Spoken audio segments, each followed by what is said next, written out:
Bonjour, je vais vous présenter la partie argumentation. Je vais d'abord commencer par notre avis. Notre avis sur le livre est très positif et nous l'avons fortement apprécié. Ce que nous avons préféré dans celui-ci est son intrigue et son thème. En effet, l'intrigue est excellente tout au long de l'histoire et nous avons aussi aimé la manière dont l'auteur met en doute la nature humaine. Nous qui lisons très peu de livres avons choisi Cellulaire de Stephen King car c'est celui qui nous semblait être le plus agréable à lire. Et nous n'avons définitivement pas été déçus. Nous sommes contents d'avoir pu choisir notre dernière lecture de rhétorique car c'est celle qui nous a le plus plu. Je vais ensuite aborder les points forts et faibles de ce roman. Pour commencer, l'un des grands points forts de ce roman est sa quatrième de couverture, car contrairement à d'autres livres, celle-ci ne contient pas un résumé apéritif, mais plutôt une phrase d'accroche très mystérieuse. Celle-ci étant « Si votre téléphone sonne, surtout ne répondez plus. L'enfer est au bout de la ligne. » Ce qui donne au lecteur potentiel une forte envie de connaître la suite et surtout le sens de cette phrase. De plus, le roman traite de sujets qui intéressent beaucoup les jeunes, à savoir une apocalypse causée par de nouvelles technologies et des gens, qui sont d'abord appelés dans le livre les siphonnés puis les phonistes, que l'on pourrait comparer à des zombies car très ressemblants d'apparence et de caractère.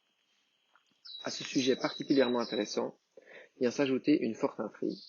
En effet, l'auteur arrive à maintenir toujours le même niveau de suspense élevé tout au long du roman. Un des autres points forts de ce roman est la proximité que l'auteur arrive à installer entre le groupe de héros et le lecteur.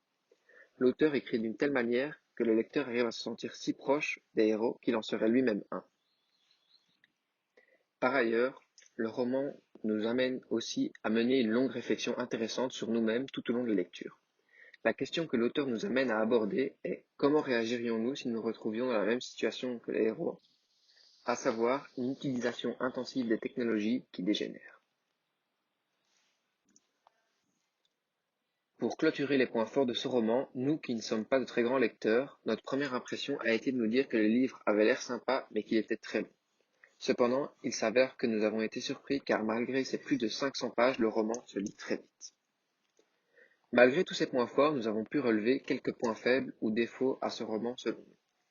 Tout d'abord, le début du roman est difficile à comprendre car il rentre tout de suite au cœur du sujet sans explication au préalable. En effet, le premier chapitre, nommé L'impulsion, place tout de suite le lecteur dans l'action sans vraiment prendre le temps de placer le cadre ou le contexte de l'histoire. Ensuite, un des autres points faibles de ce roman est la vitesse à laquelle se déroule l'histoire, ainsi que la présence de passages que nous avons jugés comme inutiles. Certains passages du livre sont présents uniquement pour faire durer le suspense, mais ceux-ci sont parfois beaucoup trop longs. De plus, l'histoire met beaucoup de temps à se mettre en marche. Après l'introduction, l'auteur met en place la création d'un groupe de héros qui va s'étaler sur plusieurs chapitres et qui nous a paru très très long. Après, nous nous sommes aussi arrêtés sur le comportement des personnages qui nous déçoit quelque peu à certains passages du livre, car leurs réactions sont parfois trop légères. Les personnages font toujours preuve de beaucoup de sang-froid, ce qui serait difficilement réalisable pour quelqu'un qui serait confronté aux mêmes épreuves. Ce que nous reprochons à ce roman classé horreur, c'est que l'auteur ne nous fasse pas toujours transparaître la peur des héros. Enfin, le dernier reproche que nous aurions à lui faire, c'est qu'une fois arrivé au dénouement, l'histoire se déroule très vite, laissant une fin quelque peu décevante. On en attendait un peu plus de la fin et on a été un peu déçus, on a un peu resté sur notre fin. Alors je vais maintenant aborder les critiques de l'époque. D'après les critiques de l'époque, ce roman est agréable à lire et beaucoup de lecteurs l'ont apprécié. Cependant, il n'est pas l'un des préférés des œuvres de Stephen King. La majorité des lecteurs l'ont considéré comme bon, mais pas marquant. Il y a aussi beaucoup de gens qui comparaient ce roman à un autre titre de Stephen King, Le Fléau, qui est aussi un roman classé horreur et qui traite de sujets plus ou moins similaires, qui a nettement été mieux apprécié. Les personnes qui n'ont pas aimé ce roman n'ont pas aimé le style et le thème dans la plupart des cas. Alors pour les recommandations, nous recommanderions ce roman à des adolescents de minimum 14-15 ans, pas aux plus jeunes, car certaines parties du livre sont assez difficiles à comprendre. Déjà pour nous qui sommes élèves de Réto, alors elle le sera encore plus pour des plus jeunes. Parfois on se perd un peu dans l'histoire et c'est compliqué de retomber sur ses pattes. Mais il peut être une bonne lecture pour les adolescents car il traite de sujets intéressants et se lit très vite. Le roman est bien sûr un roman contemporain, car bien que paru en 2006, il traite de l'expansion de la technologie et du téléphone portable ainsi que son utilisation très intensive. En effet, le roman, basé sur ce thème principal, d'où le nom du titre Cellulaire, nous fait prendre conscience que d'innombrables personnes possèdent un téléphone. Lors de la parution de ce roman, le portable était en pleine expansion, et à l'heure actuelle, chaque individu en a un en sa possession. Stephen King a trouvé à l'époque un sujet que l'on peut considérer comme indémodable de nos jours. Pour finir, je vais aborder les potentielles raisons du succès de ce roman. Le livre est paru pour la première fois en 2006 à New York dans sa version originale. Nous pouvons constater que le lieu de parution ainsi que la nationalité américaine de l'écrivain ont eu une influence considérable sur le succès de ses romans. En effet, Stephen King a publié Cellulaire dans sa langue natale, l'anglais, et nous savons tous que l'anglais est la première langue internationale, ce qui touche donc un plus large public. Ensuite, le livre a été traduit en français. Ce fut grâce aux avancées technologiques naissantes des États-Unis un réel succès en Europe. De plus, le livre doit aussi son succès à son auteur, Stephen King, écrivain déjà très apprécié dans son pays, qui a su plaire au-delà des frontières. Il est à ce jour bien connu et apprécié dans le monde. Voilà pour la partie argumentative. Je vais quant à moi vous présenter la partie information, en commençant par le résumé. 1er octobre, Dieu trône au paradis. Le marché des changes est stable, les avions à peu près à l'heure, et Clayton Riddle, un auteur de bande dessinée, est sur son petit nuage. Il vient de décrocher un contrat et l'avenir lui sourit. Mais en quelques secondes, tout bascule dans l'horreur. La cause? Un phénomène de destruction que déclenche le téléphone portable, tous les portables, et qui va plonger le monde dans le chaos, le carnage et les ténèbres. Et s'il y avait de bonnes raisons pour que cellulaire rime avec enfer.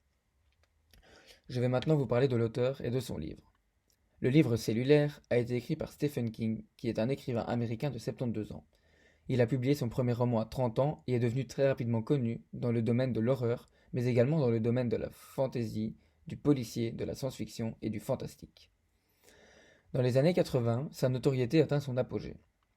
Avec ses plus de 60 romans vendus à plus de 350 millions d'exemplaires dans le monde, Stephen King reçoit de très nombreux prix littéraires, tels que le prix Bram Stoker, qu'il remporte 13 fois, le prix British Fantasy, qu'il remporte 7 fois, et bien d'autres encore.